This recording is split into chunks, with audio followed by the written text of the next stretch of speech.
नमस्कार दोस्तों। Law of one यानी एक का कानून, या कह लीजिए एक का ज्ञान, या कह लीजिए एक के तरीके। यह उसका 13वां सत्र है जो कि जनवरी 1981 को रिकॉर्ड किया गया था। दोहराया जाता है कि इस किताब द्वारा दी गई सभी सूचनाएं और जानकारियां आप मान भी सकते हैं, जान भी सकते हैं, नज़रअंदाज भी कर सकते हैं और सिरे से खारिज भी कर सकते हैं, क्योंकि यह आपकी फ्री विल है जो कि अनंत रचयिता द्वारा आपको दी गई है। एक बात और कही जाती है कि लॉ ऑफ वन पूरी तरह से फ्री है। यदि कोई इकाई या व्यक्ति इसको निजी स्वार्थ के लिए इस्तेमाल करे तो वह उसकी खुद की व्यक्तिगत जिम्मेदारी होगी।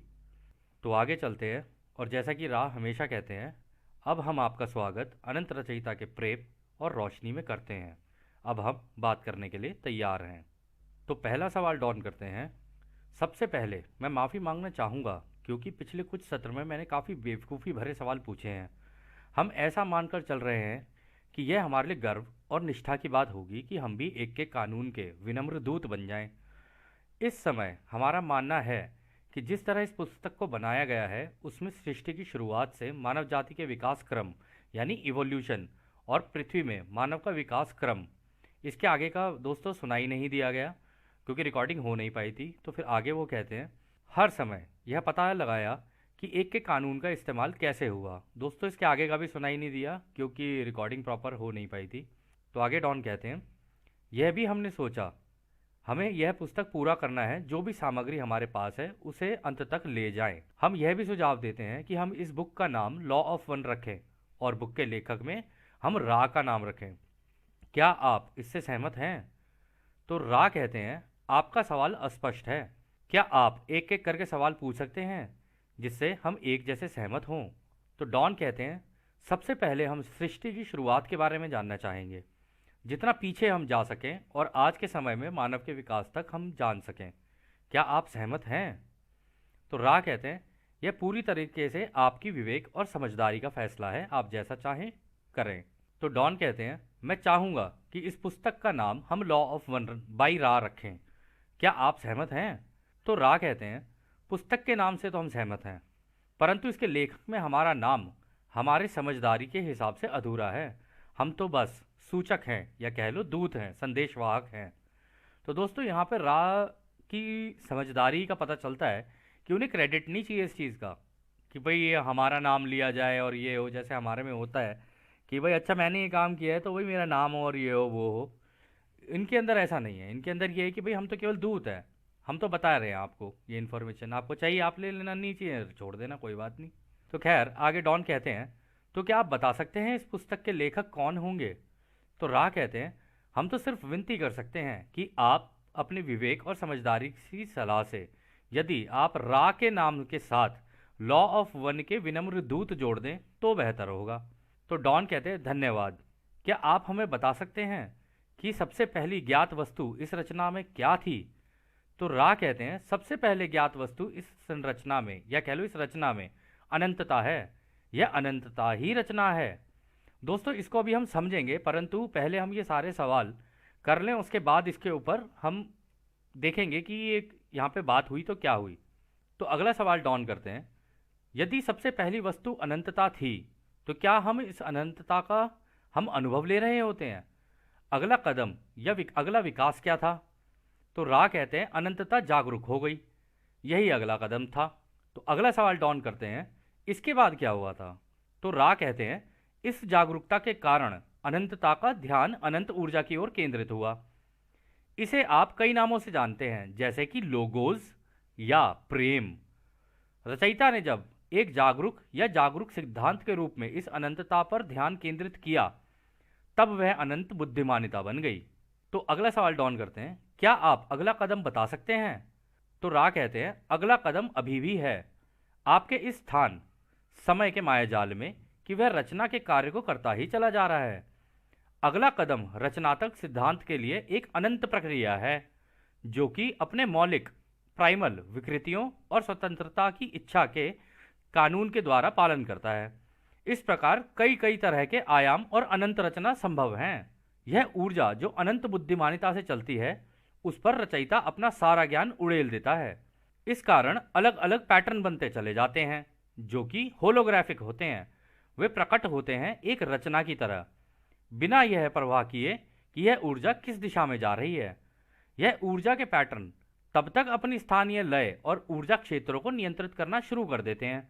इस प्रकार आयामों और ब्रह्मांडों का निर्माण होता है। तो डॉन कहते हैं, फिर क्या आप बता सकते हैं कि यह आकाशगंगा और ग्रह प्रणाली प्लानिटरी सिस्टम यानी हमारा जो सौर मंडल है कैसे बने? तो रा कहते हैं, आपको इस प्रश्न में कल्पना की बड़ी छलांग लगानी होगी। पिछले प्रश्न में ब्रह्मांड अभी भौतिक रूप से पैदा नहीं हुआ था। यह ऊर्जाएं बड़ी बुद्धिमानी से अपनी अपनी बुद्धि का प्रयोग या कह लो उपयोग कर अलग अलग पैटर्न बनाना शुरू करती हैं।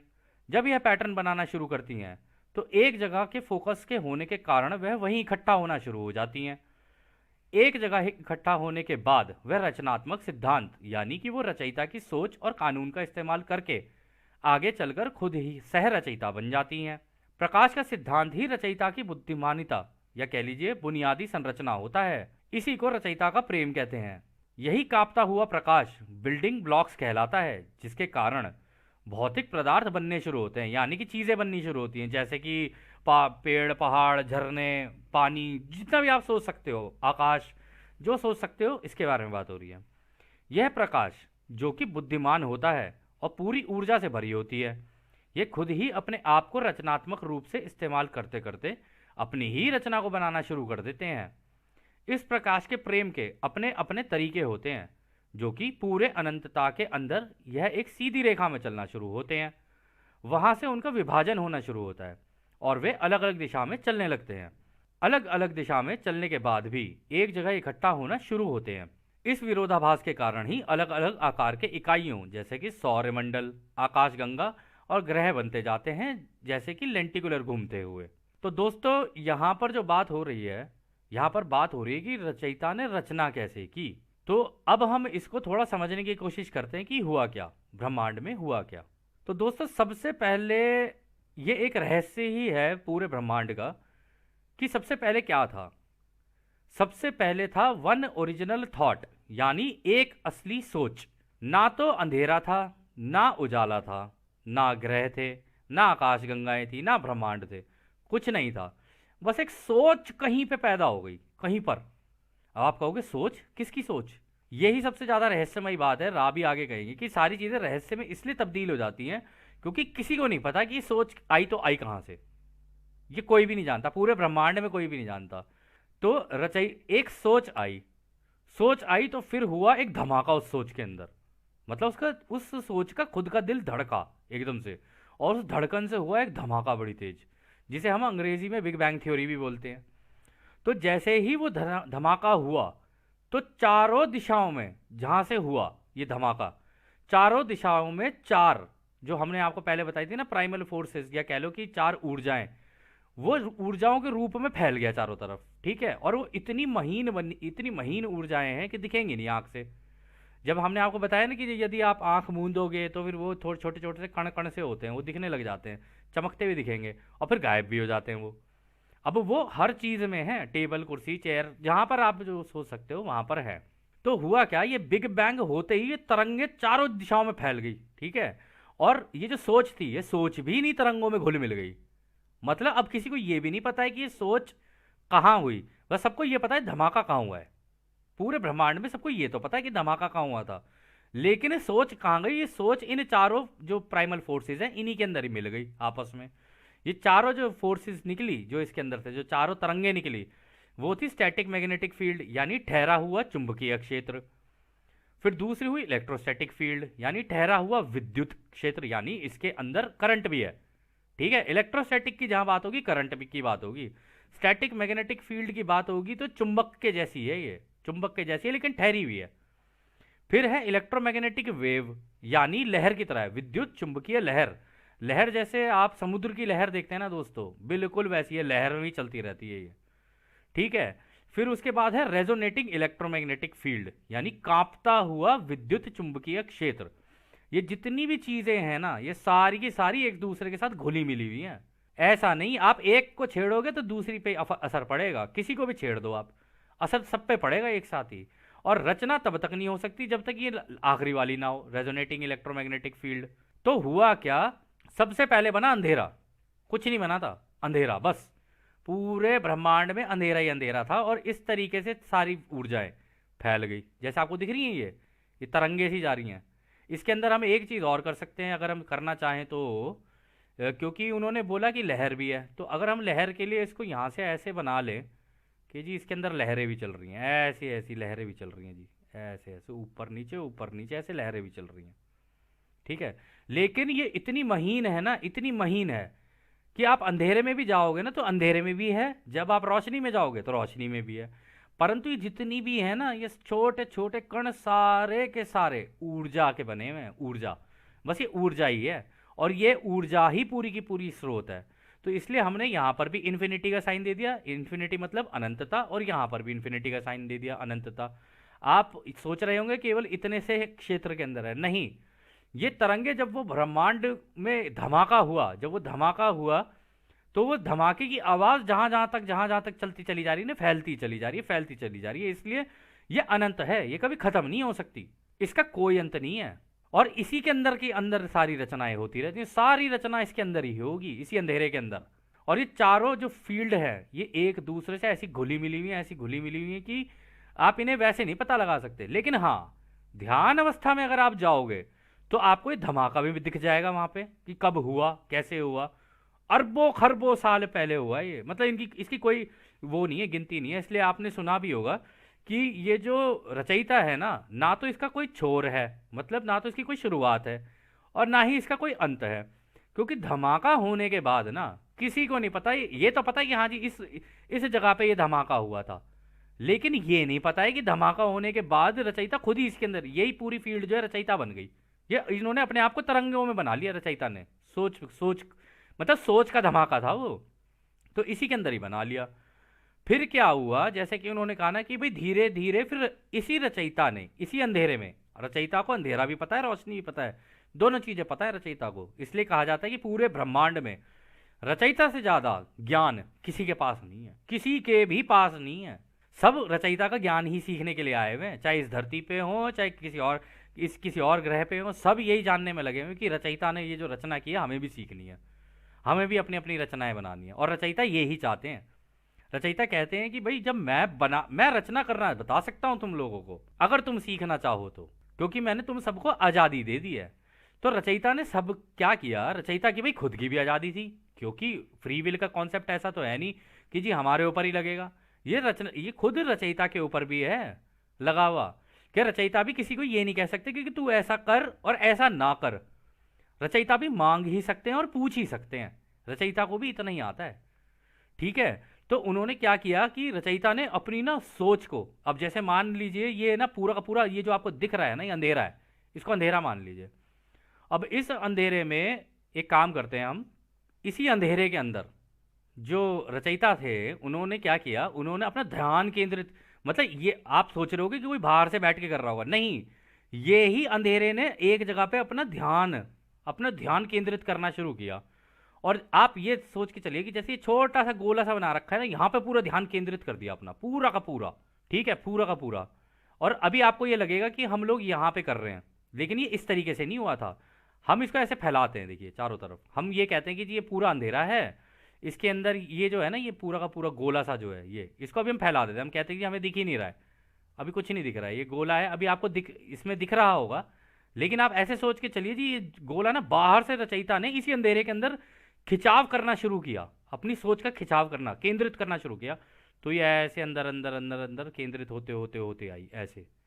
तो रचयिता ऐसे खींच खींच के लाते रहे, इसे लाते रहे हर जगह पर, इसको एक एक जगह एक मतलब केंद्रित ही करते चलेगा कि जी ये लो जी। अब हम आपको ये दिखा रहे हैं कि एक ग्रह की रचना, ग्रह की नहीं, लोगोस की रचना, एक सेंट्रल होता है उसकी रचना। तो इस तरीके से करते करते करते करते करते करते करते इसी के अंदर अंधेरे को खींचते गए, अंदर ही अंदर खींचते गए। और क्योंकि ये ऊर्जाएं थी, ये सारी की सारी इसी अंधेरे के अंदर एक जगह एकत्रित हो गई, और एकत्रित होकर एक छोटा सा ऐसा वो बन गई, एक रूप ले लिया ऐसा। अब ये रचयिता ने बना तो दिया अंधेरे में। अब रचयिता सोचे यार अंधेरे में बना तो दिया है, और ये सारी ऊर्जाएं इसके अंदर होती हुई जाए, क्योंकि कंपन सबकी अलग अलग चल रही है यहाँ पे, कुछ ऐसे ऐसे ऐसे तेजी से कांप रही हैं, कुछ ऐसे ऐसे तेजी से कांप रही है, कुछ ऊपर से तेजी से कांप रही है, कुछ धीरे धीरे धीरे धीरे कांप रही हैं। ऐसे ऐसे करके इसके अंदर रचयिता बनाते ही चले गए अंधेरे के अंदर सारी चीज, सब कुछ अंधेरे के अंदर बच चल रहा है ये। अभी देखने में ऐसा लग रहा होगा जैसे कोई ग्रह टाइप की चीज़ है। इसी के अंदर ही समुद्र, इसी के अंदर ही सारी चीज़ें, सब कुछ। अब उन्होंने अभी केवल ब्लूप्रिंट बनाया, जैसे हम लोग अपने घर का ब्लूप्रिंट नहीं बनाते कि जी मेरा किचन यहाँ, मेरे ये यहाँ, अभी ब्लूप्रिंट बन रहा है बस। अभी अभी इसको कोई रूप, अभी कुछ इसका वो नहीं किया है, ये वास्तविकता में अभी नजर नहीं आया है। और रचयिता ने ये बना के ना इनके अंदर डाल दी आज़ादी, जो सबसे बड़ी लॉ मानी जाती है पूरे ब्रह्मांड में, आज़ादी। तो यदि आप देखें तो समुद्र को अपनी आज़ादी है, हवा को अपनी आज़ादी है, पेड़ पहाड़ों को अपनी आज़ादी है, सबको अपनी आज़ादी है। रचयिता की अगर आप रचना में देखेंगे ना, सब अपनी आज़ादी का इस्तेमाल कर रहे होते हैं। हवा कहीं की कहीं बह रही होती है, कहीं से समुद्र कहीं का कहीं हो जाएगा, कुछ भी इच्छा है सबकी। और धरती की भी अपनी इच्छा है, सबको आज़ादी दे दी। तो अभी हम वैसे तो धरती की बात नहीं कर रहे हैं, अभी उन्होंने कहा लोगोस और प्रेम, उसकी बात हुई। तो ये ध्यान केंद्रित करना शुरू किया रचयिता ने। अब जब यहाँ पे ध्यान केंद्रित करना शुरू किया, रचयिता ने कहा कि क्या मैंने कर तो दिए, बना तो दिया, लेकिन ये अंधेरे में मज़ा नहीं आ रहा मुझे देखने में। फिर रचयिता ने इस पे मारी अपनी एक टॉर्च। हम यहाँ पे एक टॉर्च बनाने की कोशिश करते हैं यहाँ पे। तो रचयिता ने अपनी एक, रचयिता की एक टॉर्च की तरीके से मान लो कि इसी अंधेरे के अंदर से ही रचयिता ने पूरे ब्रह्मांड के अंदर एक रोशनी सी फेंक के मारी इसके ऊपर। यह है वो रचयिता का प्रेम और उसकी रोशनी। और ये जो रोशनी थी है ना, इसे बोलते हैं कोहेरेंट लाइट, मतलब इसके अंदर कोई वो नहीं है, क्योंकि ये तरंगे हैं अपने आप में। तो रचयिता को एक रोशनी चाहिए थी सीधी मारने के लिए। रचयिता ने सीधी एक रोशनी मार दी, क्योंकि इस रोशनी की रचना भी रचयिता ने खुद ही की। जैसे ही ये रोशनी इसके ऊपर मारी, ये दिखने लग गया पूरा का पूरा, इसको रूप मिल गया, इसको आकार मिल गया। तो इस अंधेरे के अंदर केवल जहां जहां रचयिता की रोशनी पड़ती गई, जहां जहां उन्होंने ध्यान केंद्रित किया, ध्यान केंद्रित करके एक चीज बनाई, और जैसे ही अपनी रोशनी मारी, ये इसने वास्तविकता का रूप ले लिया। इसीलिए चाहे अंधेरा हो, चाहे कोई चीज दिख रही हो, हर जगह इस रोशनी के कंकण हैं, कण कण में डाल दिया पूरा का पूरा ब्रह्मांड। और किया क्या, इसका जो पूरा का पूरा ये जो बनाया है ना, इसको होलोग्राम की तरह बना दिया। यदि आपको होलोग्राम देखने हो, आपको आप चेक कर सकते हैं, बहुत सारे प्लेटफॉर्म है उन पे दिख जाएंगे आपको होलोग्राम। तो होता क्या है, होलोग्राम पे, होलोग्राम भी कैसे काम करता है, उस पर लाइट पड़ती है ना, तो वो होलोग्राम की तरह दिखने लग जाएगा। यदि आप इसे काटोगे, आप इसे काटते हो, काट के आपने इसे आधा भी कर दिया ना, तो पूरे का पूरा जो हिस्सा है ना, वो इस छोटे के अंदर भी रहेगा, छोटे में भी, छोटे से छोटे कण कण में रहेगा ये। अब हम बात करते हैं इस एक चित्र की। ये है हमारी आकाशगंगा। तो यदि आप इसके अंदर गौर करें, आप यहां देख रहे हैं बीच में एकदम से, यहां पे इधर बीच में, यहां पे रचयिता ने इनका, ये जिसने भी बनाया है, ये वो, इसको बोलते हैं लोगोज, जो बीच में है, रोशनी का प्रेम। तो होता क्या है, ये अपना यहां पे बनाना शुरू करेंगे और अपने आसपास ऐसे यूं गोल गोल गोल गोल गोल गोल जलेबी की तरह सा बनाना शुरू करेंगे इसको। लेकिन ये होता कैसे काम, ये बड़ी कमाल की चीज है कि यहां से क्या करते हैं, पहले वो अपनी सोच के अंदर ध्यान इस, और आप नोटिस भी करेंगे, ये बना पूरा अंधेरे में ही है, बना अंधेरे में है, लेकिन एक छोटे से हिस्से के अंदर पूरी रोशनी है। और छोटा तो खैर क्या है, 200 बिलियन आप लगा लेना, 1 बिलियन में आपके हो गए 100 करोड़, ठीक है, तो लगा लेना कितने बनाए हैं इसके अंदर, अनंत हैं इसके अंदर। और इतने ही जितने इसके अंदर ये सूरज हैं, इतने ही आपके दिमाग के अंदर वो है, क्या कहते हैं, न्यूरॉन्स है। तो इसका पूरा का पूरा जो रूप है, जो सारी चीजें ना, शरीर के कण कण में है हमारे, मतलब इसी की इमेज, ये जो पिक्चर दिख रही है ना, ये बिल्कुल ऐसी की ऐसी एक एक कण कण के अंदर डाल दी, उन्हीं सबको एक जगह एकत्रित करके इकट्ठा किया। तो हुआ क्या, यहां पे पहले वो बनाया, यहां से बना के फेंकने शुरू किए, जैसे कि कॉमेट होते हैं, जैसे आपने सुना होगा कॉमेट, वो कॉमेट नहीं होते हैं, वो यहां से फेंकना शुरू करते, इधर फेंका, इधर फेंका, इधर फेंका, इधर फेंका, फेंकते ही चले गए, फेंकते ही चले गए, बनाते ही चले गए, रचना ही करते चले गए। पहले सूरज लगाने शुरू किए, जगह जगह फेंकने शुरू किए, इधर भी सूरज लगा दिए, इधर भी सूरज लगा दिए, इधर भी लगा दिए, इधर भी डाल दिए, इधर भी डाल दिए, इन सूरज के आसपास। फिर उनका ऑर्बिट बनाना शुरू किया, जैसे हमारा सौरमंडल होता है। यदि हम, आपको याद होगा, हमने सौरमंडल था, हमने इसके अंदर देखा था कि जैसे हम इसको देख के चलते हैं, ये कहाँ गया वो सौरमंडल वाला, ओहो चला गया, कोई बात नहीं। तो खैर, तो इसके अंदर उन्होंने ये करना शुरू किया कि भाई यहां से अब मैं फेंकना शुरू करूंगा, यहां से बना के ग्रह भी फेंके जाएं, इधर से फेंके जाएं, फेंके जाएं, फेंके जाएं। पहले सूरज लगाए, फिर ग्रह लगाए, लगाए, और सबको आज़ादी दे दी। अब तुम्हें जैसी तुम्हारी इच्छा हो, तुम अपना बनते रहो। सूरज की जैसी इच्छा है वैसे कर लो, धरती की जैसी इच्छा है तुम वैसे कर लो, भाई और कोई ग्रह है, तुम्हारी जैसी इच्छा है तुम वैसे कर लो। आज़ादी का कानून दे दिया सबको। और वो इसीलिए दिया क्योंकि इन सब के अंदर रचयिता ने अपनी पूरी की पूरी इमेज डाल दी, और जब अपनी इमेज डाल दी सबके अंदर, तो फिर जो भी अनुभव, चाहे वो पेड़ हो, पौधा हो, कोई भी हो, उसका अनुभव पूरा रचयिता ले रहे होते हैं, बिल्कुल। और ये पता है बिल्कुल कैसा है? जिसको हम आत्मा बोलते हैं ना, आत्मा नहीं, वो सूक्ष्म आत्मा होती है। हम आपको उसकी एक इमेज दिखाते हैं, जो कि हमें क्या कहते हैं, डॉक्टर स्टीवन ग्रियर के उसी से ही ली थी, उसका श्रेय जो है डॉक्टर स्टीवन ग्रियर को ही जाता है। हम आपको उसकी एक इमेज दिखाते हैं। हाँ तो दोस्तों, जो हमारी सूक्ष्म आत्मा होती है ना, वो बिल्कुल ऐसी होती है। यदि आप इसको देखें ना गौर से, अब हम इसे छोटा करेंगे तो ये शायद आपको, ये देखो आप गौर करेंगे, होलोग्राम की तरह है बिल्कुल। एक होलोग्राम की तरह सबके अंदर है। ये रचयिता ने अपनी इमेज डाल दी सबके अंदर, कि ये देखो जी, इनकी आंख भी है, इधर देखोगे तो जो दो छोटी छोटी आंख, इधर एक छोटी सी नाक है, और इधर मुंह भी बना हुआ है, सर भी है, गर्दन की भी रोशनी की बनी, पूरी पूरी इमेज रोशनी की है। यदि आप देखें यहाँ से पूरा का पूरा ऊपर का हिस्सा एक, फिर यहाँ से बिल्कुल एक रोशनी नीचे चल रही है, और यहाँ पे कोई जेंडर नहीं है, मतलब ना तो क्या कहते हैं वो है क्या कहते हैं, ना तो मर्द ना औरत, दोनों ही चीज़ें हैं एक साथ ही। और यहाँ पे एक आप देखेंगे तो एक लहर सी चलती हुई आ रही है, हमें पता नहीं कि आपको ये गौर से दिख पा रहा है या नहीं पा रहा है। यदि हम इसे छोटा करेंगे तो आपको शायद दिख जाए। यहाँ से देखिए एक लहर सी चलती हुई आ रही है, ऐसे एक लहर सी। ये पूरा का पूरा होलोग्राम सबके अंदर डाल दिया होता है, रचयिता ने सबके अंदर डाल दिया कि भाई अनुभव मेरे बच्चे लेंगे, लेकिन इन बच्चों के साथ मैं भी अनुभव लूंगा। इस तरीके से किया रचयिता ने। तो हुआ क्या, अब जब आप अपने, हम और आप अपने घरों के अंदर घूम रहे होते हैं ना, हम खाना खा रहे होते हैं, हम कोई गाना सुन रहे होते हैं, हम टीवी देख रहे होते हैं, हम कुछ भी कर रहे हो, कोई भी क्रिया कर रहे हो, इन पांच इंद्रियों से हम जो भी कर पा रहे होते हैं ना, जो मतलब हमारा मुंह खाने खाने के लिए, सुनने के लिए, देखने के लिए, जब हम किसी चीज़ को टच करते हैं तो कैसा एहसास हुआ, और जो पांचवी है, पांचवी एक और है, आप देख लेना जो भी है पांचों इंद्रियां। तो वो जो ये जो इमेज होती है ना अंदर से, बिल्कुल एक टेप रिकॉर्डर की तरह, एक एक जैसे होता है ना एक वीडियोग्राफर, उसकी तरह देख रही होती है ये आपको। और ये कोई, इसके अंदर कोई विभाजन नहीं होता। देख रहे हैं यहाँ पे, इसका कोई जेंडर ही नहीं है, इनके इसके अंदर कोई विभाजन नहीं होता। ये केवल देखती है, इसके लिए कुछ सही नहीं है, इसके लिए कुछ गलत नहीं है, ठीक है। ये केवल रिकॉर्ड करती है सारा का सारा डेटा अपने अंदर, कि जी आप क्या कर रहे हो, क्या नहीं कर रहे हो, क्या कर रहे हो, क्या नहीं कर रहे हो। अच्छा चलो ठीक है ठीक है, ये कर लिया, ये कर लिया, ये कर लिया।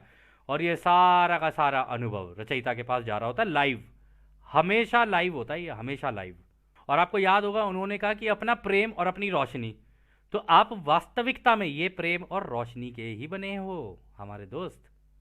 आपके एक एक कण कण में है ये, पूरे ब्रह्मांड की ये जो वो है ना इमेज, ये वाली जो इमेज है पूरे ब्रह्मांड की, इसकी छोटी छोटी छोटी छोटी आप अरबों खरबों वो बना लेना इमेजेस, उनसे मिला के आपका शरीर बना है।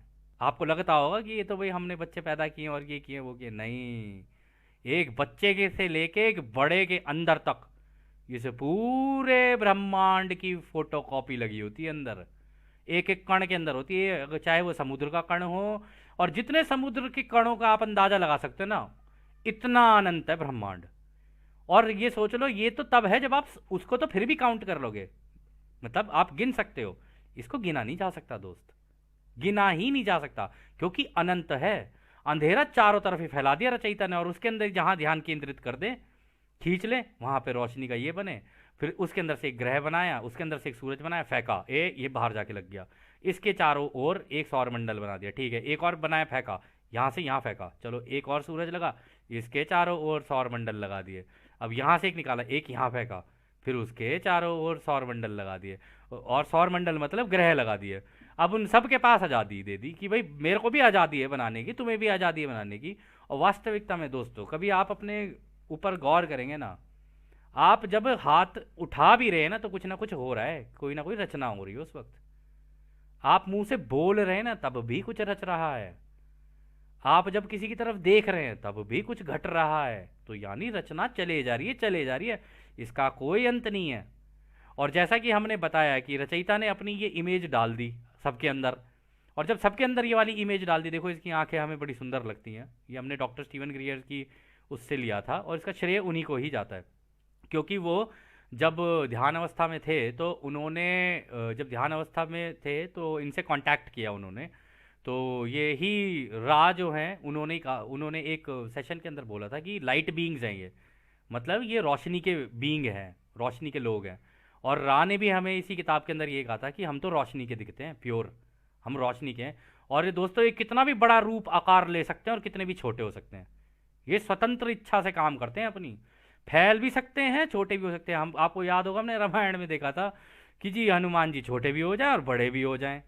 ठीक है जी, ये सारी की सारी चीजें जितनी भी हैं ना, इनको सब आती हैं सारी करनी। ये अध्यात्म में इतना आगे निकल गए सारे के सारे। तो दोस्तों, आज के लिए इस सत्र को अभी हम यहीं रोकते हैं, क्योंकि ये बहुत लंबा सत्र है और इसके अंदर क्योंकि रचना की बात हुई है, हमने आपको अंदाज़ा दे दिया, या कह लीजिए आपको थोड़ा सा अंदाज़ा दे दी कि हुआ कैसे। तो अगला सत्र हम इसी का आगे चलाएंगे। और जैसा कि राह कहते हैं, अब हम आपको उस अनंत रचयिता के प्रेम और रोशनी, उसकी शक्ति और उसकी शांति में छोड़कर चलते हैं। आदने हमारे भाइयों, आदने वसु। धन्यवाद।